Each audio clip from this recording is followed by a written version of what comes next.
Bishop Feehan High School in Attleboro, no stranger to basketball success. Welcome back to the Hoop Report. Our latest stop was Holcott Drive for a rare girls and boys doubleheader of MIAA basketball tournament action. First up Wednesday night were the Shamrock girls, the number 7 seed in the Division II South playoffs, entertaining 10th seed Walpole, another school with a proud hoop tradition. It was up to the Feehan girls to prove that they could extend the legacy that is so proudly displayed on the walls of their gymnasium. The game was tightly contested in the first half. Feehan's defense and transition offense were working, as illustrated by this steal and score by sophomore Maddie Jolin. But every time the Shamrocks threatened to pull away, Walpole answered and kept the game close. Feehan had a 7-point lead at halftime, but Walpole just kept hanging around. The Rebels pulled to within a single point 3 times in the third quarter and trailed 49-48 with just 5:37 left to play, leaving veteran Shamrock coach Mike Deedy and his girls to search for answers.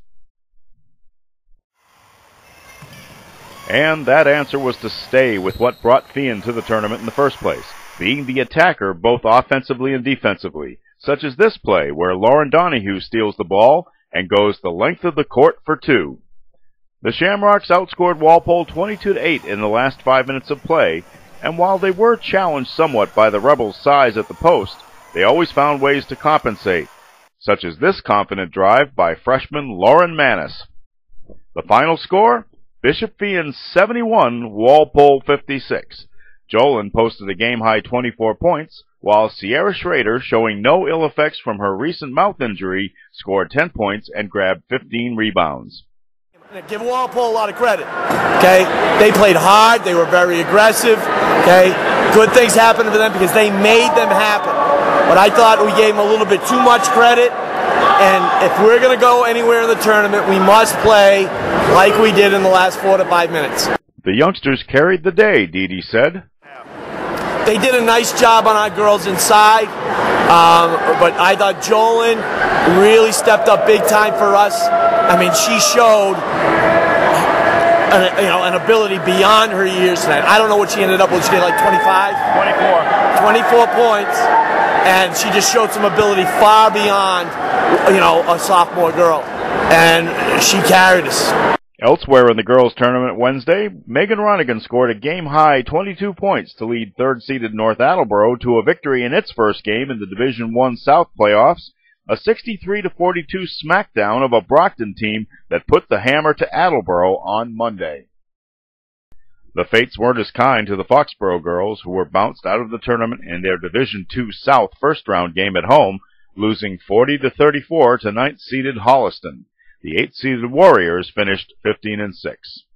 The action in the Division IV South tournament begins tonight, as Tri-County, the 11th seed, visits 6th-seeded Westport. It will be the first time the Cougars have been in postseason play since 2009. On Friday in the Division I South quarterfinals, North Attleboro will keep the home court advantage in a matchup against number 11 Wellesley. Game time at the Ken Pickering Gym will be 7 p.m. And in Division II South, Bishop Feehan will try to keep its season going against the highest-seeded team left in the bracket, number 2 Medfield, on the Warriors' home court. The game, originally scheduled for Friday, will now be played Saturday at 5 o'clock in Medfield. Now let's go back to Bishop Feehan for the second half of the doubleheader. The boys' game followed a similar script to the girls' game, as the Shamrocks kept taking narrow leads, only to have Dover Sherborne roar back to keep things close. Ryan Ballou had the hot hand for Feehan in the first half, scoring 10 of his 11 points, as the Shamrocks clung to a 20-15 edge over the visiting Raiders at intermission. With senior co-captain Sam Forgett lost to the Shamrocks because of a just-diagnosed case of mononucleosis, Feehan's younger players had to carry the load. Sophomore center Frank Oftring and freshman guard Mike Nelson were immense, combining for 23 second-half points. But the Raiders refused to curl up and die. They pulled even on 2 free throws by Ben Maletta with 6:28 left, and actually led by 5 points with 5.5 minutes left. But Oftring scored 4 big fourth-quarter baskets, 3 on Nelson's assists, as Feehan put on a 17-6 finishing kick to win the game.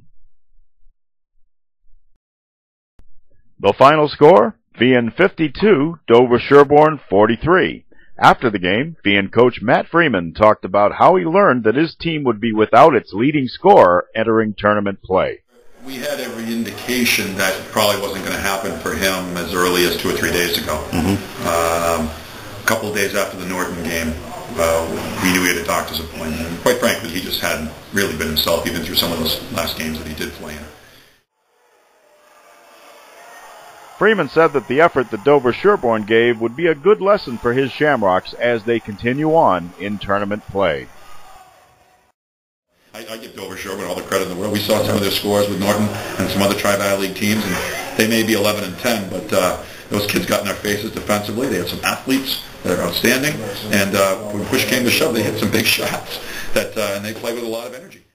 Elsewhere in the boys' Division III South tournament, 9th seed Dighton Rehoboth fell in another close game against South Coast Conference rival Case High of Swansea, losing 52-49. Josh Ferreira hit a career-high 22 points in the loss, while Ryan Walsh had 12 to close his outstanding career with 1,186 points, 5th highest in DR history. 5th-seeded Norton kept its season alive with a 55-39 win over Canton of the Hockomock League. The Lancers' 1-2 punch of Dan Rafuse and James Loring did it again, producing 16 and 13 points respectively. Tonight, we'll see the Mansfield Hornets take to the hard court in the James Albertini Memorial Gym for the first time in this postseason, putting their top seed in Division I South on the line against 17th-seeded Newton South. That's a 7 o'clock start, but you might want to get there early. Friday night in the Division III South quarterfinals, Norton will face a strong challenge in the form of the 4th-seeded Rockland Bulldogs in their cozy little gym. Game time, 7 o'clock. And it will all be on the line for the Bishop Feehan Shamrocks on their home court Friday night, a 5:30 p.m. start against Martha's Vineyard. The 7th-seeded Vineyarders handed the Shamrocks their only 2 losses of the Eastern Athletic Conference season, and that was with Sam Forget in the Feehan lineup. So, the scene shifts to Mansfield High School tonight as the Hornets begin their promise-filled tournament quest. I'll be there. I'm Mark Farinella of the Sun Chronicle, and I hope I'll see you there as well.